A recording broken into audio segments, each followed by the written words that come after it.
Hello everybody, and welcome to yet another episode of The Week in Technology, or should I say The Week in Purple, because as you can obviously see, me and my guests for today are both dressed in purple. I assure you it was not planned. My guest today is Datuk Dr. Kamal Singh, who is one of the few people I know since I started covering technology in year 2000, left the comfort of stressful, of course, but a very cushy job as the CEO of a global MNC based in Cyberjaya, and became an entrepreneur himself. So it's been about what 12 months, yes, a year, right? Months, yes. Since you've been an entrepreneur. Now you were the CEO of British Telecoms. Was it Asia Pacific or Cyberjaya Research Center? What was the? Well, the company here is called British Telecom Multimedia Malaysia. Okay. But it's really the hub for the whole of Southeast Asia, okay, and even wider Asia before China came on board. Before China came on board. So you're focusing on doing research, right? Yes, the whole focus of British Telecom Malaysia was and still is to create and develop new products that can be sold back to Europe. To Europe, lah. Okay, okay. And you've got a star grant from MDEC also to help you with that process, right? Okay. That's correct, yes. And I understand that we did an article once, and obviously I forgot the details, but I know that you slightly exceeded the outcome that you promised MDEC, right? Yes, that's correct. Would you remember that offhand? Offhand, yes. Okay. Our deliverables were quite tight. Yeah. Over a 3-year period, we were asked to deliver 50 publications, okay, in 5-star journals. 5-star, very specific. That means tier 1, right? 5 stars, tier 1. 5-star wow, international journals. And these were done all by Malaysian researchers? All Malaysian wow, researchers. We exceeded that number. Phenomenal. We ended the 3rd year at around just under 70. Wow. So that was one deliverable. The second deliverable was patents. How big was the How big was the group? Were you at about a dozen researchers on board? We started with 5 people. This was in what, 2004? 2004. Okay. Yes, 2004. Yeah. We started with 5 people. Okay. We ended the 3rd year with 55. 55, 55. Huh? Wow. All Malaysians, 100% Malaysian. Wow. So the universities must have been cursing you with all this good talent leaving them. Did you poach from the universities, or how did you get a lot of this? I know a substantial amount of them had PhDs already, right? A substantial amount. And actually a large number of them we attracted from overseas. Overseas, brilliant. There were Malaysians who were working overseas, doing research and either teaching or working for MNCs. Okay. When they saw that there was an opportunity back home to do a similar thing, they got excited and they came back. They came back. So we managed to, slightly do a reverse brain drain. Okay, yeah. That's interesting because we featured Dr. Walter Gabriel, in Net Value. He hasn't appeared on the show yet, but he will, and he'll give us an exclusive as soon as he ties in his venture capital funding. That's an exciting story on the cusp of happening.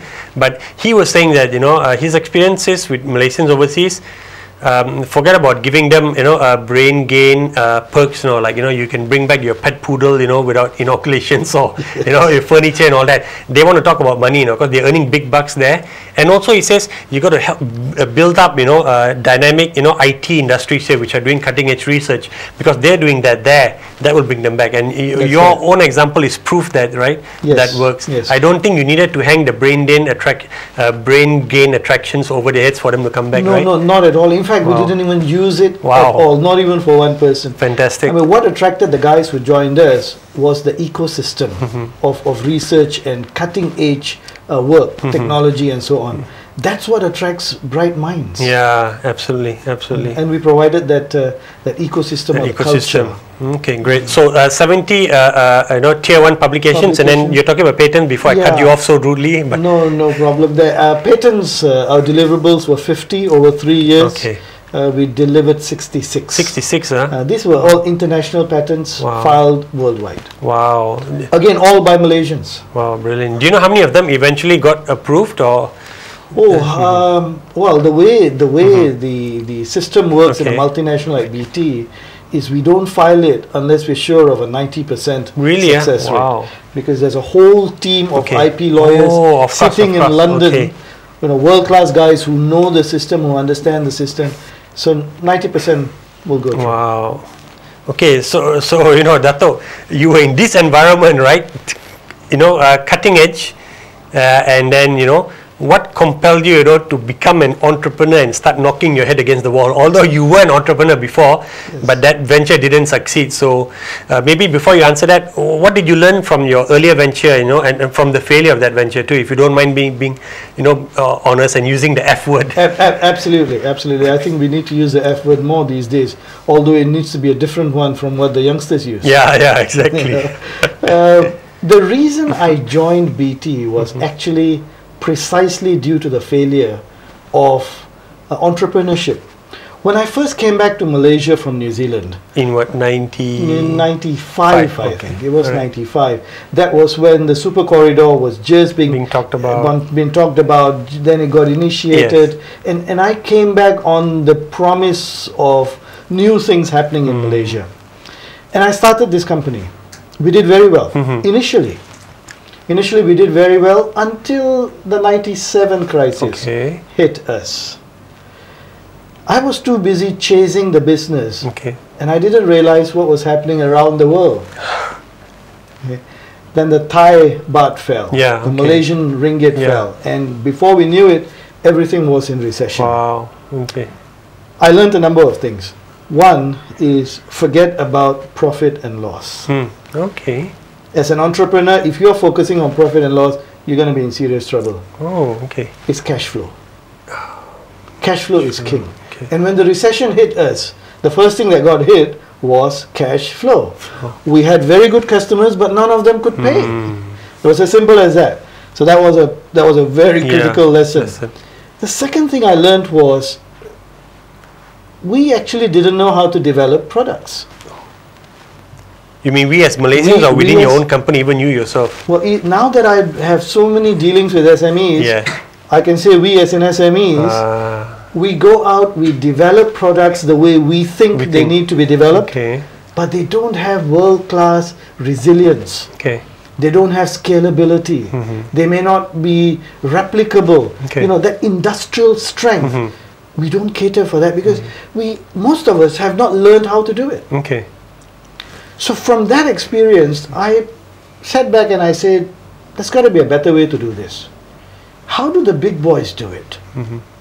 And that's when I decided to join BT. BT was looking at setting up a small research center. I went to London and I spoke to the guys and said, let's not be silly. The growth is not in UK. The growth is in this part of the world. You should be making Asia your research headquarters, not an outpost. Well, the CEO at that time bought into the idea, and that's how we started growing. But my reason of joining was to learn how the big boys do it. So I spent 8 years learning. But there comes a time when you learn, you have to stop learning and you have to start practicing. So that's when I decided last year that it's now time to put all those lessons back into practice. So here I am. Wow. So what have you learned, about what the market in Malaysia thinks innovation is? Well, unfortunately, the word innovation is abused in Malaysia. And there is total confusion between innovation, invention, research, development, stuff like that. They all mean different things. This is not an English lesson or a grammatical lesson or a class, but when you don't define things properly, you end up doing the wrong things. So innovation is something that our SMEs don't quite appreciate.